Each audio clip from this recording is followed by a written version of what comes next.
The day of James Morrison's meeting with Queen Camilla arrived with unusual tension throughout Buckingham Palace. Sarah Mitchell had never seen the household staff so on edge. Conversations were conducted in whispers, and even the most routine activities seemed charged with nervous energy. James Morrison arrived at the palace precisely at 2 o'clock in the afternoon. Sarah observed him from a distance as he was escorted through the main corridors. Despite being in his 70s, the former private secretary carried himself with the dignity and authority that came from decades of service to the crown. His presence seemed to command respect from everyone he encountered. Sarah knew that her documentation of the wedding dress incident might play a crucial role in whatever transpired during this meeting. The weight of that responsibility felt enormous. Everything she had witnessed, every detail she had recorded, could potentially influence the outcome of this confrontation between the past and present guardians of royal tradition. The meeting was scheduled to take place in the Queen's private study, a room that held particular significance for the monarchy. It was here that the late Queen had conducted many of her most important private conversations, where matters of state and family had been discussed away from public scrutiny. The symbolism of using this room for such a confrontation was not lost on anyone involved. Sir Richard Pemberton had briefed Sarah earlier that morning, though the conversation had been carefully coded to maintain plausible deniability. Mr. Morrison may require certain documentation to support his discussion with Her Majesty, he had said. Please ensure that any materials he might need are readily available. Sarah understood this to mean that her formal statement about witnessing the dress being given away was standing by, ready to be used if James Morrison deemed it necessary. The thought both thrilled and terrified her. On one hand, the truth might finally be revealed and justice served. On the other hand, challenging a reigning monarch was an incredibly dangerous proposition that could destroy careers and lives. As the afternoon progressed, Sarah found herself assigned to security duties in the corridor outside the Queen's study. This positioning was not coincidental. Sir Richard had clearly arranged for her to be present in case her testimony was needed. The wait was excruciating, with every minute feeling like an hour. At 3:30, Sarah heard raised voices from within the study. While she couldn't make out specific words, the tone was unmistakably confrontational. Queen Camilla's voice carried the authority of her position, but there was also a defensive quality that suggested she was being challenged in ways she hadn't expected. James Morrison's voice was calmer, but equally firm. Sarah could hear the measured cadence of someone presenting a carefully prepared argument, someone who had anticipated this conversation and come prepared for battle. The former private secretary was clearly drawing on decades of experience in handling delicate royal situations. The confrontation continued for over an hour, with periods of intense discussion punctuated by uncomfortable silences. Sarah found herself straining to hear anything that might give her insight into how the meeting was progressing, but the solid oak doors and thick walls of the palace made eavesdropping nearly impossible. At 5 o'clock, the door to the study finally opened. James Morrison emerged first, his expression grim but determined. Queen Camilla followed moments later, her face flushed with anger and her usual composure noticeably shaken. The brief glimpse Sarah caught of the Queen's expression suggested that the meeting had not gone as she had hoped. James Morrison paused as he passed Sarah in the corridor. Their eyes met briefly, and he gave the slightest nod of acknowledgement. It was a subtle gesture that could have meant anything to an outside observer, but Sarah understood it as confirmation that her documentation had played a role in the confrontation that had just concluded. Within hours of the meeting's conclusion, rumors began circulating throughout the palace. The household staff, always sensitive to changes in the royal family's mood and dynamics, sensed that something significant had occurred. Sarah overheard fragments of speculation in the service corridors and staff areas, though no one seemed to have complete information about what had transpired. Margaret Thornberry was among the first to seek Sarah out after the meeting. The elderly wardrobe keeper appeared at Sarah's office near the end of the day, her usually composed demeanor replaced by barely contained emotion. "Something has happened," Margaret said without preamble. "I've been summoned to the Queen's chambers tomorrow morning. I'm to prepare an inventory of certain items in the royal collection."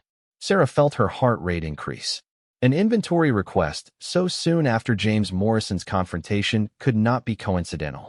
It suggested that questions had been raised about the management of the royal collection, questions that might lead to a full accounting of what had been given away and to whom. "Do you know which items are to be inventoried?" Sarah asked carefully. Margaret's eyes filled with tears. "The personal collection of the late queen. Everything she specifically designated for preservation, including—" She couldn't finish the sentence, but Sarah understood. The queen's wedding dress would be among the items that needed to be accounted for. The implications were staggering. If Queen Camilla was being forced to conduct a formal inventory of the late queen's personal collection, it meant that James Morrison had successfully challenged her authority to dispose of those items as she saw fit. The wedding dress incident had apparently opened up broader questions about the management of the entire royal heritage. That evening, Sarah received an unexpected phone call at her flat. The caller was Sir Richard Pemberton, speaking from his personal mobile phone rather than through official palace channels. "Sarah, I need you to be prepared for significant developments over the next few days," he said without identifying himself, though she recognized his voice immediately. "Your documentation may be needed for official purposes. Please ensure you have multiple copies in secure locations." The instruction to create multiple copies suggested that powerful forces were now in motion, forces that might require Sarah's testimony to be preserved even if attempts were made to suppress it. The level of precaution being taken indicated that the stakes had risen far beyond a simple disagreement about a dress. The following morning brought confirmation that major changes were underway. Margaret Thornberry arrived at work with a formal written directive requiring her to conduct a comprehensive inventory of all items in the late Queen's personal collection. The directive was signed by the Lord Chamberlain himself, indicating that this was not a routine request but an official investigation. Sarah watched as Margaret began the painstaking process of cataloging every item that the late Queen had specifically designated for preservation. Each piece was photographed, measured, and documented with detailed notes about its provenance and significance. The process would take weeks to complete, but its very existence represented a victory for those who believed the royal collection should be protected from casual disposal. On the third day after James Morrison's meeting with Queen Camilla, Sarah learned that Lady Catherine's daughter's debut ball had been postponed indefinitely. The official reason given was a scheduling conflict, but palace insiders understood the real reason. The Queen's wedding dress could not be worn at a public event while its disposal was under official review. The postponement represented a significant embarrassment for Queen Camilla, as Lady Catherine and her family had already made extensive preparations for the event. Invitations had been sent, venues booked, and publicity generated. To cancel such an event at the last minute would generate exactly the kind of negative attention that the palace normally worked hard to avoid. Sarah also learned that the dress itself had been quietly returned to the palace's secure storage facilities. The transaction had been reversed, though not without creating considerable tension between Queen Camilla and Lady Catherine. The friendship that had prompted the original gift was apparently strained by its forced return. As news of these developments spread through the palace, Sarah began to notice a change in the atmosphere among the household staff. The depression and uncertainty that had characterized the previous weeks was gradually being replaced by a sense of renewed purpose and pride. Staff members who had been questioning their role in protecting royal traditions were beginning to feel that their concerns had been validated. Margaret Thornberry was perhaps the most visibly affected by these changes. The elderly wardrobe keeper seemed to have regained her sense of purpose and dignity. She approached her inventory duties with the meticulous care that had characterized her entire career, treating each item as the precious piece of history it represented. "I feel like I'm serving the late Queen again," Margaret confided to Sarah during a brief conversation in one of the storage rooms. "For the first time since her passing, I feel like I'm honoring her memory rather than watching it be diminished." The sentiment was echoed by other long-serving palace employees. Thomas Wright, the senior footman, spoke for many when he told Sarah, "It feels like the palace is remembering what it's supposed to stand for. Some things are bigger than any one person, even a queen." However, Sarah also understood that the victory was incomplete. While the Queen's wedding dress had been saved from being given away inappropriately, broader questions remained about the governance of the royal collection and the authority of the current monarch to make decisions about historically significant items. A week after the confrontation, Sarah was summoned to another meeting with Sir Richard Pemberton. This time, the atmosphere was markedly different from their previous encounter.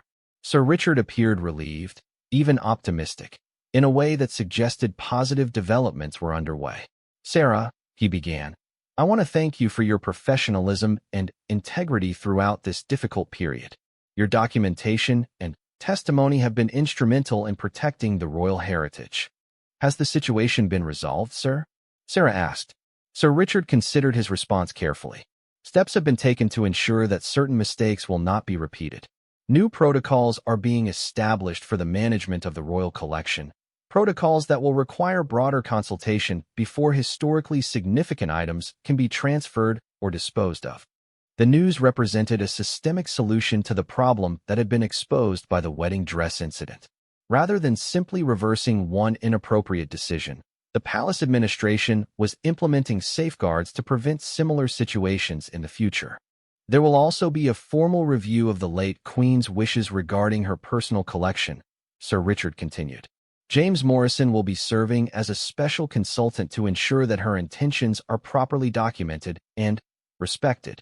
This development was particularly significant because it recognized James Morrison's unique knowledge of the late Queen's wishes and gave him formal authority to protect her legacy.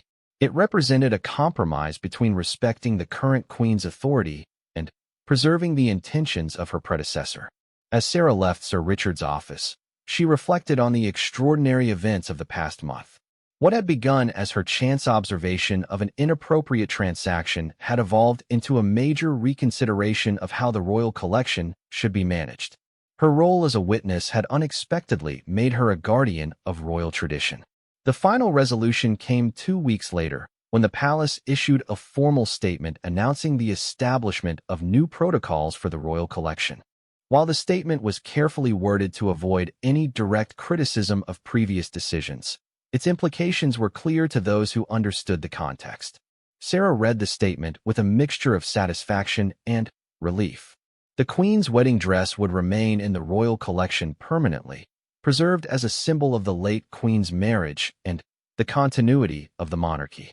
More importantly, future decisions about historically significant items would be subject to review by a committee of experts, ensuring that the mistakes of recent weeks could not be repeated. Margaret Thornberry completed her inventory of the late Queen's personal collection, and the results were incorporated into a comprehensive catalog that would guide future preservation efforts. The elderly wardrobe keeper was recognized for her expertise and dedication with a special commendation from the Lord Chamberlain, an honor that brought tears to her eyes. As for Queen Camilla, she appeared to have accepted the new limitations on her authority over the royal collection with grace, at least publicly. Whether she harbored private resentments about the restrictions placed on her decision-making was not something that ordinary palace staff would ever know. Sarah continued her duties as a royal guard, but with a new understanding of her role as a protector of royal traditions. The experience had taught her that threats to the monarchy could come from within as well as from outside, and that sometimes the greatest service one could provide was to speak truth to power, even when that power wore a crown. The Queen's wedding dress remained in its climate-controlled storage case, waiting for a future occasion when it might appropriately be displayed or worn. Its presence in the royal collection served as a reminder that some things are too precious to be given away, that tradition and history have value beyond personal relationships or social obligations.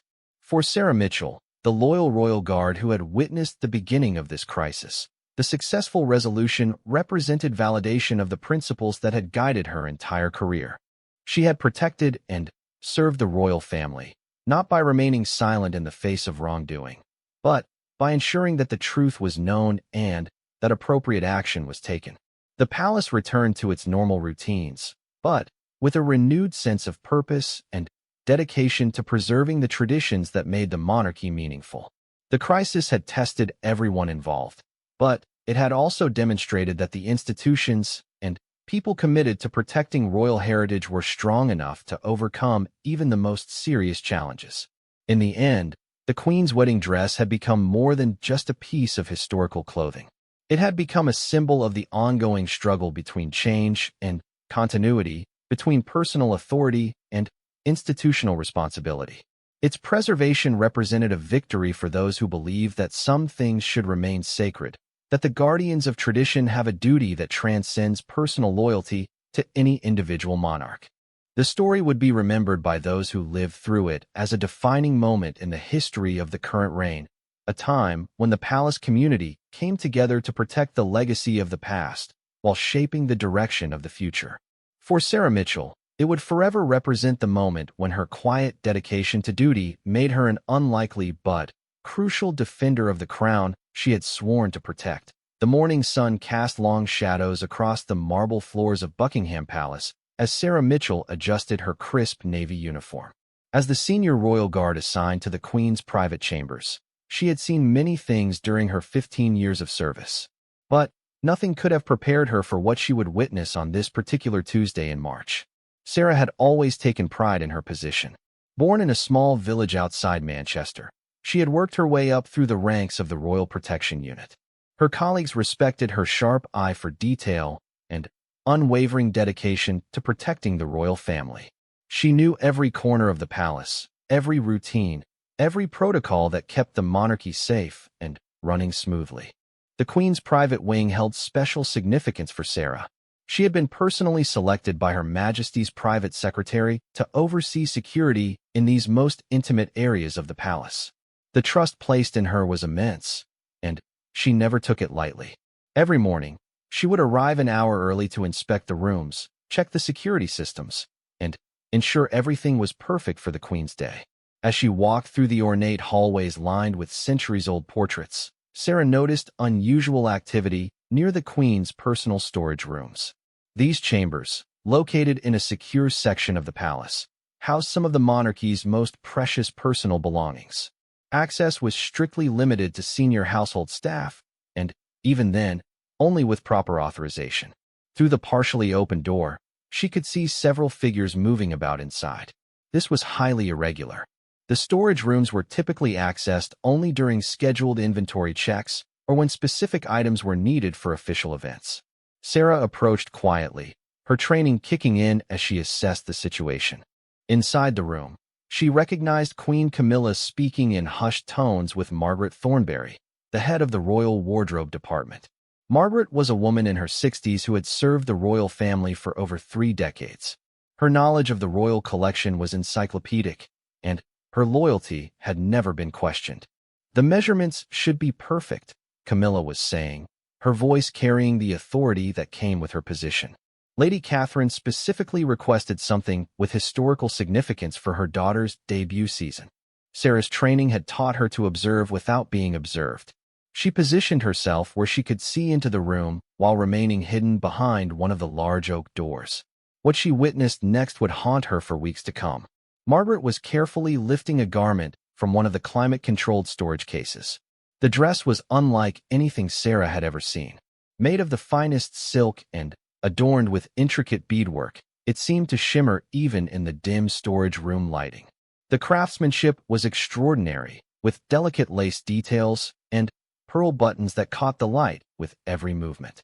"Your Majesty," Margaret said hesitantly, "I must remind you that this particular dress holds special significance." It was. Camilla waved her hand dismissively. "I'm well aware of its history, Margaret, but it's been sitting in storage for decades. It's time it saw the light of day again, don't you think?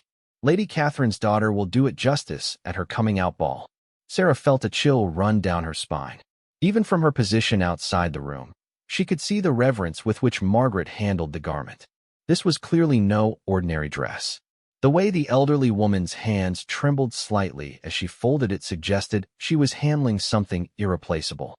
"But, Your Majesty," Margaret continued, her voice barely above a whisper, "the late Queen specifically requested that this dress remain in the collection. It was her wedding dress, worn on her marriage to Prince Philip. She spoke about it often, about how it might be preserved for future generations." The words hit Sarah like a physical blow. The Queen's wedding dress.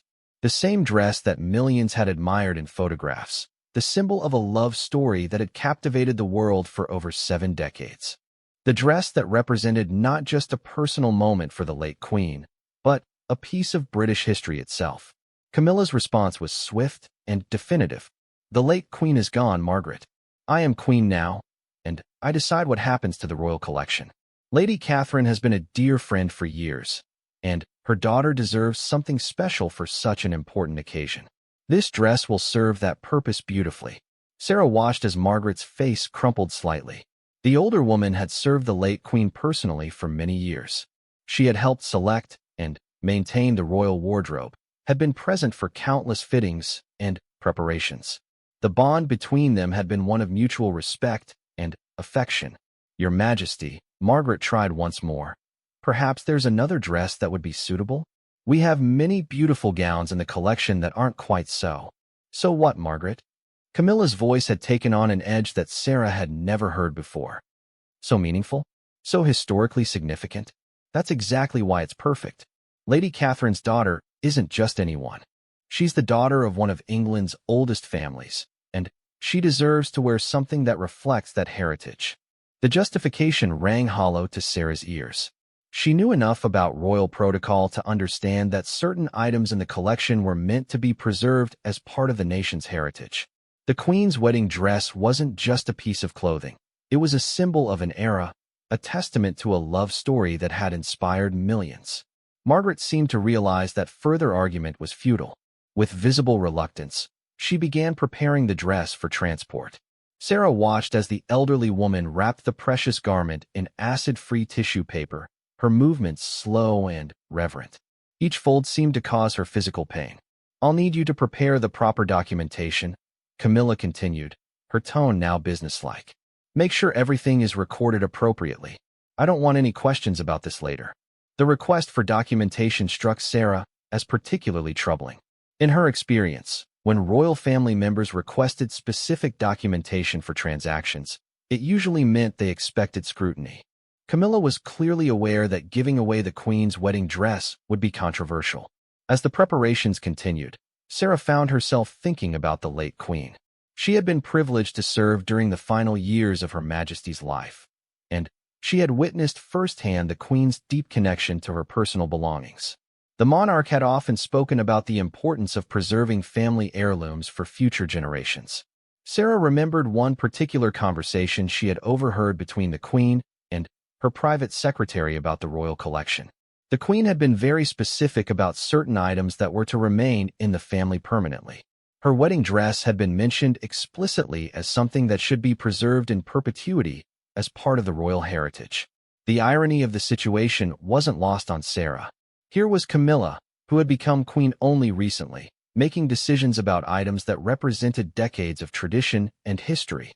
The dress she was giving away represented a marriage that had lasted over 70 years, a partnership that had seen the monarchy through countless challenges and changes.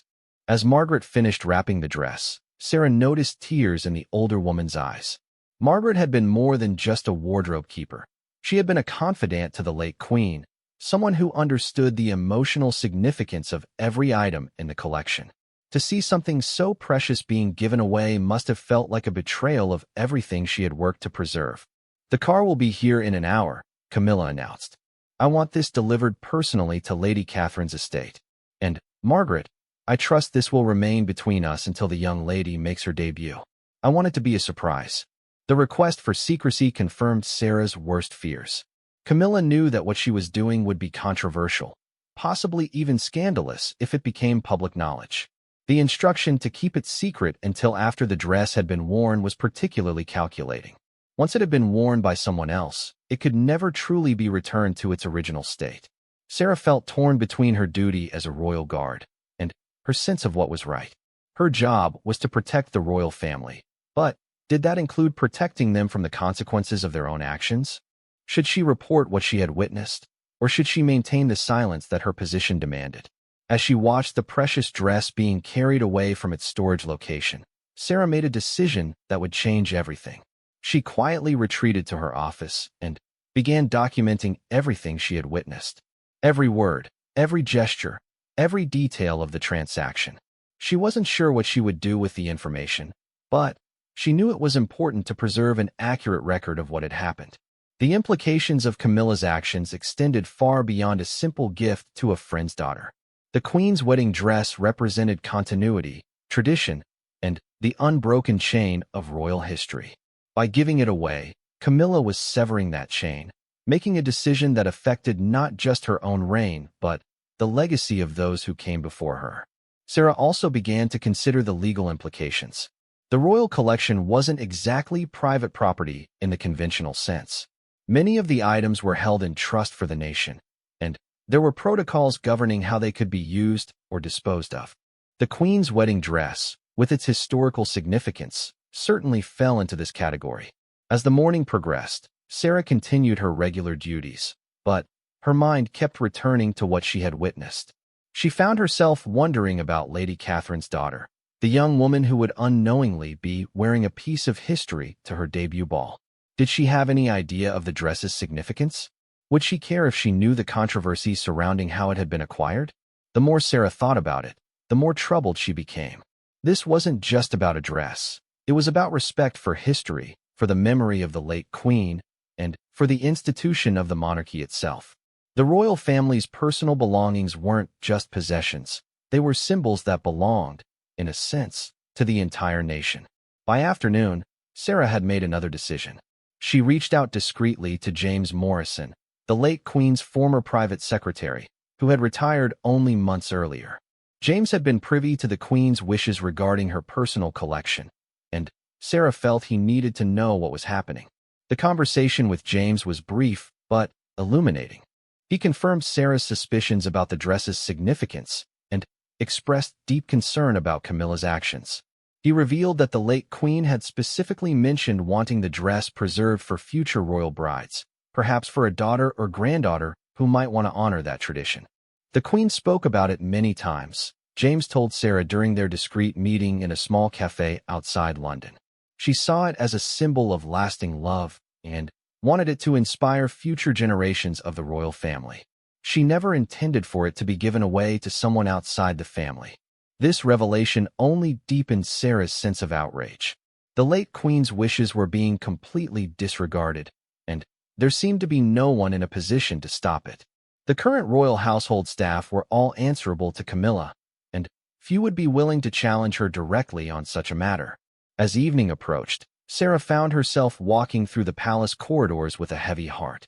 The building that had always felt like a symbol of permanence and tradition now seemed somehow diminished. She passed portraits of previous monarchs, wondering what they would think of the current situation. The Queen's wedding dress represented more than just a garment.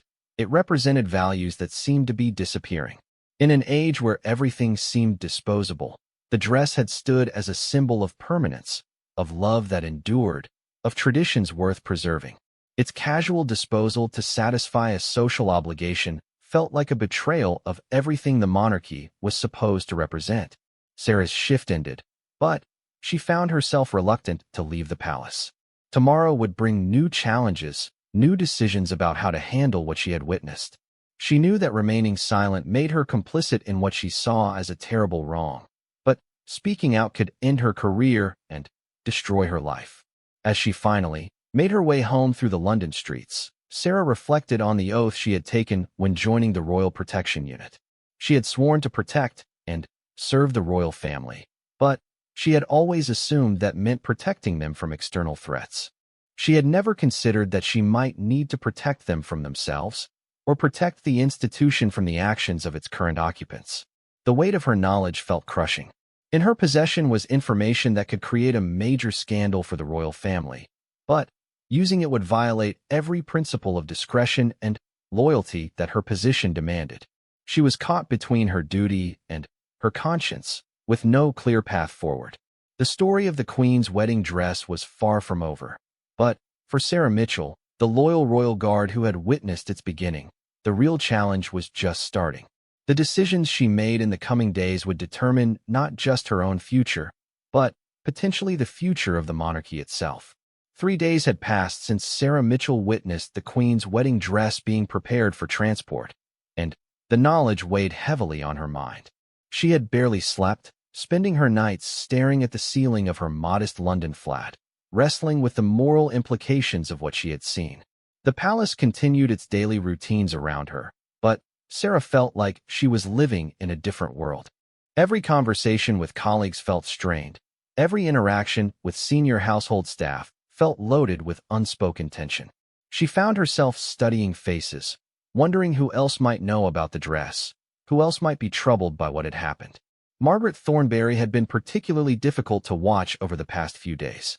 The elderly wardrobe keeper moved through her duties like a ghost, her usual cheerful demeanor replaced by a hollow sadness that was painful to observe. Sarah had tried to catch her eye several times, hoping to offer some kind of silent support, but Margaret seemed to be avoiding all unnecessary contact with staff. On Thursday morning, Sarah received an unexpected summons to the office of Sir Richard Pemberton, the palace's head of household operations. Sir Richard was a distinguished man in his late 50s who had served the royal family for over 20 years. His reputation for discretion and efficiency was legendary among palace staff. Sarah knocked on the heavy oak door of his office, her heart racing with anxiety. Had someone discovered her meeting with James Morrison? Had her unusual behavior over the past few days been noticed? The summons could mean anything, but, given the circumstances, she feared the worst. "Come in, Sarah," Sir Richard called from behind his desk. His office was a study in understated elegance, with dark wood furniture and walls lined with photographs of various royal events from throughout his career. He gestured for her to take a seat in one of the leather chairs facing his desk. "I wanted to speak with you about a rather delicate matter," Sir Richard began, his tone carefully neutral. "There have been some concerns raised about security protocols in the Queen's private storage areas. I understand you've been particularly attentive to that section recently." Sarah felt her mouth go dry. This was it. Somehow, her observations had been discovered. She tried to keep her voice steady as she responded. "Yes, sir. I always maintain close oversight of the Queen's private areas. It's part of my assigned duties." Sir Richard studied her carefully before continuing. "Of course, and your dedication is noted and appreciated. However, I've received reports that you may have observed certain activities that have caused you some concern." The admission that her observations were known came as both a relief and a source of new anxiety. At least she wouldn't have to pretend anymore. But now she had to navigate the dangerous waters of palace politics while protecting both herself and the truth. "Sir Richard," Sarah said carefully, "I witnessed something that I believe may have been inappropriate. I'm not sure of the proper protocols for addressing such a situation." Sir Richard leaned back in his chair, his expression thoughtful. "Sarah, you've served this family with distinction for 15 years. Your discretion and loyalty are unquestioned. But I need you to understand something very important. The current queen has the authority to make decisions about the royal collection as she sees fit. That authority is absolute." The words were spoken gently, but Sarah understood the warning implicit in them. She was being told to accept what had happened and move on. But she couldn't let it rest there. "Sir, I understand the Queen's authority, but the dress in question was specifically mentioned by the late Queen as something to be preserved. I was present during conversations where her wishes were clearly expressed." Sir Richard's expression grew more serious. "That may be true, Sarah, but we must deal with the reality of the present situation. The late Queen, may she rest in peace, is no longer here to make these decisions. We serve the current monarch, and we must respect her judgment. Even when that judgment goes against the clearly expressed wishes of the previous monarch?" Sarah asked, knowing she was pushing the boundaries of what was acceptable. The question hung in the air between them for several long moments. Sir Richard stood and walked to the window overlooking the palace gardens, his hands clasped behind his back. When he turned back to face Sarah, his expression was troubled. "Sarah, I'm going to share something with you that must not leave this room. The situation you witnessed has created significant concern among certain members of the household staff. You're not the only one who feels that inappropriate decisions are being made regarding the royal collection." This revelation surprised Sarah. She had assumed she was alone in her concerns, that the hierarchy of the palace would naturally protect the current queen's decisions regardless of their merit. To learn that others shared her misgivings was both comforting and alarming. "What kind of concerns, sir?" she asked. Sir Richard returned to his desk, but remained standing. "Margaret Thornberry has submitted a formal request for transfer to a different department. After 30 years of managing the royal wardrobe, she says she can no longer perform her duties in good conscience. Several other long-serving staff members have expressed similar sentiments. The news about Margaret hit Sarah like a physical blow. To drive such a dedicated employee to request a transfer was a clear indication of how serious the situation had become. Margaret's knowledge of the royal collection was irreplaceable, and her departure would be a significant loss for the institution. "There's more," Sir Richard continued. "James Morrison has been making inquiries. As the late Queen's former private secretary, he maintains certain informal oversight responsibilities regarding her wishes and legacy. He's asked some very pointed questions about recent activities involving the royal collection." Sarah felt a moment of panic. Had her meeting with James somehow compromised her position? But Sir Richard's next words reassured her. "James hasn't revealed his sources, but he's made it clear that he's aware of the situation and is deeply troubled by it. He's requested a private meeting with the current Queen to discuss the matter." The idea of James Morrison confronting Queen Camilla about the dress filled Sarah with both hope and dread. James had the stature and knowledge to challenge the Queen's actions, but such a confrontation could have serious consequences for everyone involved. "Sir Richard," Sarah said carefully, "what exactly are you asking of me?" The older man sat down heavily in his chair. "I'm asking for your complete and accurate account of what you witnessed. There may come a time when such testimony becomes necessary to protect the integrity of the royal collection and the reputation of the monarchy." Sarah understood the gravity of what was being asked. Sir Richard was essentially asking her to prepare a formal statement that could be used against the current Queen if circumstances required it. It was an extraordinary request that spoke to how serious the situation had become. "I've already documented everything I observed," Sarah admitted. "I felt it was important to preserve an accurate record." Sir Richard nodded approvingly. "Good. I want you to prepare a formal statement and deliver it to me by tomorrow morning. Include every detail you can remember, no matter how seemingly insignificant. And, Sarah, this conversation never happened. As far as anyone else is concerned, you and I discussed routine security protocols." After leaving Sir Richard's office, Sarah felt both relieved and more burdened than before. She was no longer carrying her knowledge alone, but she was now formally involved in what was becoming a significant internal crisis for the royal household. Throughout the remainder of the day, Sarah observed the palace staff with new eyes. She began to notice subtle signs of tension and unrest that she had missed before. Conversations that stopped when senior staff approached, worried glances exchanged between long-serving employees, and an overall atmosphere of unease that permeated the normally efficient palace operations. During her lunch break, Sarah encountered Thomas Wright, one of the senior footmen who had served the royal family for over 25 years. Thomas was known for his encyclopedic knowledge of palace history and his fierce loyalty to royal traditions. "Difficult times," Thomas said quietly as they passed in one of the service corridors.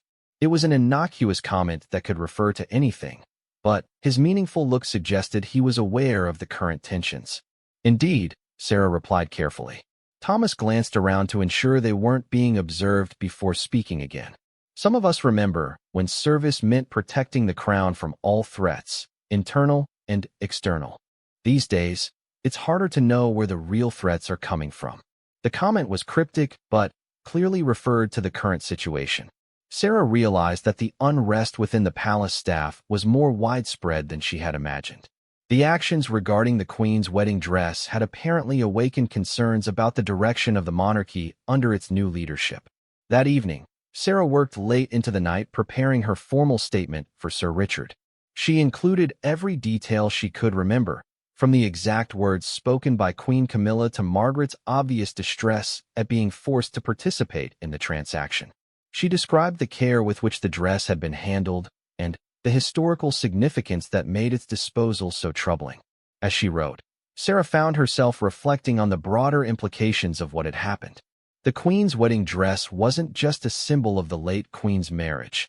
It represented the continuity of the monarchy, the idea that some things were sacred and permanent in an increasingly chaotic world. The decision to give away the dress suggested a casual disregard for these deeper meanings, a willingness to treat priceless historical artifacts as personal property to be disposed of at will. If such decisions became commonplace, what would happen to the other treasures in the royal collection? How many pieces of British history would be lost to satisfy social obligations or personal preferences? Sarah also considered the impact on palace staff morale. The people who worked in the palace weren't just employees. They were guardians of tradition, custodians of history. When they saw that history being casually discarded, it undermined their sense of purpose and called into question the value of their service. The next morning, Sarah delivered her statement to Sir Richard's office as requested. He read it carefully before placing it in a secure file cabinet. "Thank you, Sarah. I hope this will never need to be used, but if circumstances require it, your testimony may be crucial." Later that day, Sarah learned that James Morrison's requested meeting with Queen Camilla had been scheduled for the following week. The news spread through the palace staff like wildfire, though officially no one was supposed to know about it. The anticipation was palpable. Everyone understood that this meeting would determine how the current crisis would be resolved. Margaret Thornberry's situation had also become more complicated. Her request for transfer had been denied, officially due to the difficulty of replacing someone with her specialized knowledge. Unofficially, it was clear that the palace administration couldn't afford to lose someone of her expertise during a period of potential scrutiny regarding the royal collection. Sarah watched Margaret struggle with her impossible situation. The elderly woman was being forced to continue in a position that she found morally compromising, but she was also being prevented from leaving. It was a cruel situation that highlighted the human cost of the current crisis. As the week progressed, Sarah became aware of other troubling developments. Lady Catherine's daughter's debut ball was scheduled for the following month, which meant the Queen's wedding dress would soon be worn in public. Once that happened, the situation would become irreversible. The dress would have served its new purpose, and any hopes of returning it to the royal collection would be effectively ended. The timing added urgency to the situation. If any action was going to be taken to reverse Queen Camilla's decision, it would have to happen soon. Every day that passed brought the dress closer to its public debut and the permanent loss of its place in royal history. Sarah also learned that preparations for the ball were being kept unusually secretive. Typically, major social events involving items from the royal collection would be announced well in advance, with appropriate publicity highlighting the historical significance of any artifacts being displayed. The secretive nature of this event suggested that Queen Camilla was aware of the controversial nature of her decision and was trying to avoid public scrutiny until it was too late to change course. The pressure was building toward what everyone understood would be a crucial confrontation between James Morrison and Queen Camilla. The outcome of that meeting would determine not just the fate of the Queen's wedding dress, but potentially the future direction of the monarchy itself. Sarah knew that her role in documenting the initial transgression had made her a key figure in whatever was to come. As she continued her daily duties, Sarah felt the weight of history pressing down on her. The decisions made in the coming days would echo through the generations, affecting not just the current royal family, but the entire institution of the monarchy. She had never imagined that her role as a royal guard would involve her so directly in such momentous events. But circumstances had thrust her into the center of a crisis that would test everyone's loyalty, integrity, and commitment to the values the monarchy was supposed to represent.